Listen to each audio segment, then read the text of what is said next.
जिम्मेदारी एक ऐसा चीज है जो अगर किसी के सर पर भी समय से पहले आ जाए तो वो हर किसी को बोझ ही लगता है। ऐसे में सोचिए, अगर कुछ ऐसी जिम्मेदारी जिसका आप एक्सपेक्ट भी नहीं करते हैं वो अगर आप पर आ जाए तो आप क्या करेंगे। ऐसी जिम्मेदारी से बहुत सारे लोग मुंह फिर के भाग जाते हैं।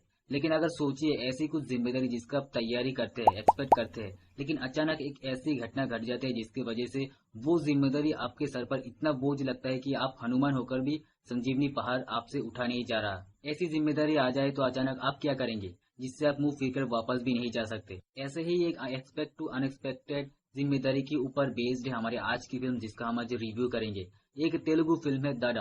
दादा का मतलब दादाजी नहीं, इसका मतलब तेलुगु में पापा होता है, डैड फादर। तो आज हम इसी फिल्म के बारे में रिव्यू करेंगे। वीडियो को पूरा देखने की कोशिश करिएगा, जिससे आपको इस फिल्म की प्लॉट लाइन के बारे में पता चल जाएगा। साथ ही साथ आपने अगर इस फिल्म को नहीं देखा तो पता चल जाएगा कि आपको ये फिल्म देखना चाहिए या फिर नहीं देखना चाहिए, और देख पाएंगे तो कहाँ पर देख पाएंगे, सारी जानकारी आपको इस वीडियो पर मिल जाएगा।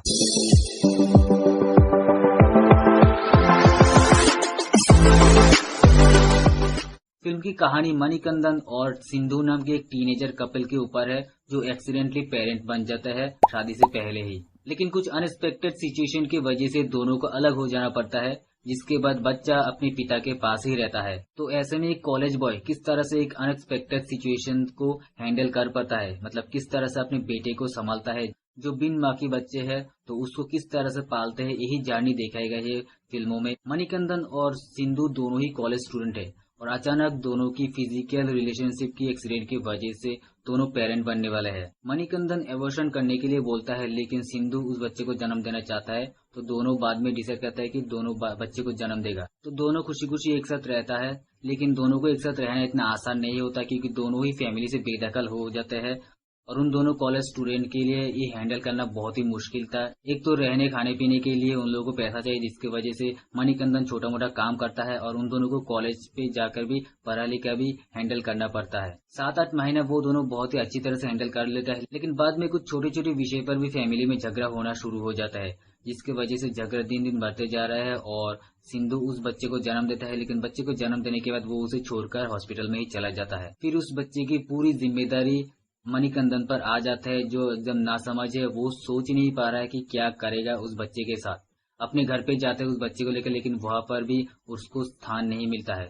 फिर मणिकंदन सोचता है कि इस बच्चे को अनाथ आश्रम में देके आएगा, और देके जाने ही वाला था, लेकिन उसके साथ एक ऐसे घटना घटते है जो उसके लाइफ में कभी भी नहीं घटा था, अपने जन्म के वक्त भी नहीं घटा था। एक ऐसी घटना घटते है उस बच्चे के साथ। इसी वजह से उस बच्चे को वो प्यार से लेके आता है और उसके बाद उसके दोस्त के साथ मिलकर उस बच्चे को पाल के बड़ा करता है। तो आगे चल के क्या वो बच्चा अपनी माँ के साथ मिल पाता है, क्या मणिकंदन सिंधु के साथ मिलता है, दोनों एक हो पाता है दोबारा से या नहीं, क्या उस बच्चे की जो बचपन खोया है अपनी माँ के बिना, क्या वो उसे वापस मिल सकता है, क्या उसको वो जवाब मिलता है कि उसकी माँ क्यों नहीं है और क्यों उसे छोड़कर चले गए थे हॉस्पिटल में ही। इसी के ऊपर बेस्ड है वो एक बहुत ही इमोशनल और प्यारा सा स्टोरी इस फिल्म का। आप अगर पूरी फिल्म देखेंगे तो आपको पता चल जाएगा कि दोनों बाद में एक हो पाता है कि नहीं।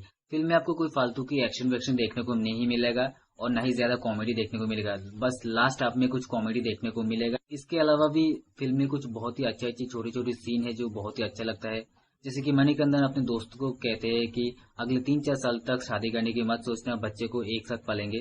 तो वो सीन बहुत ही प्यारा सा है, मतलब दोस्त के लिए कुछ भी। लेकिन ऐसा भी एक सीन है जो पूरी विपरीत है इसकी, मतलब कहता है ना कि दोस्त ही दुश्मन होता है।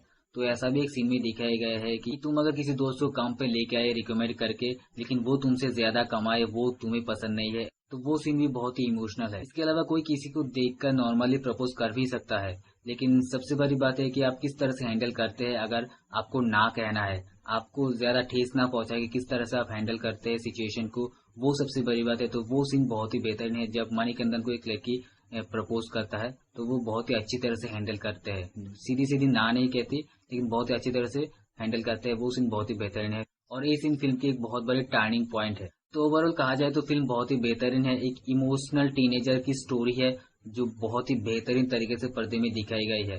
4 करोड़ की बजट वाली फिल्म ने बॉक्स ऑफिस पर तेलुगु में तकरीबन 20 करोड़ से ज्यादा कमाई की है और ऑडियंस ने फिल्म को बहुत ही पसंद किया है। खास करके फिल्म में मणिकंदन यानी केविन नाम का जो एक्टर है, उसकी जो एक्टिंग है वो लाजवाब है।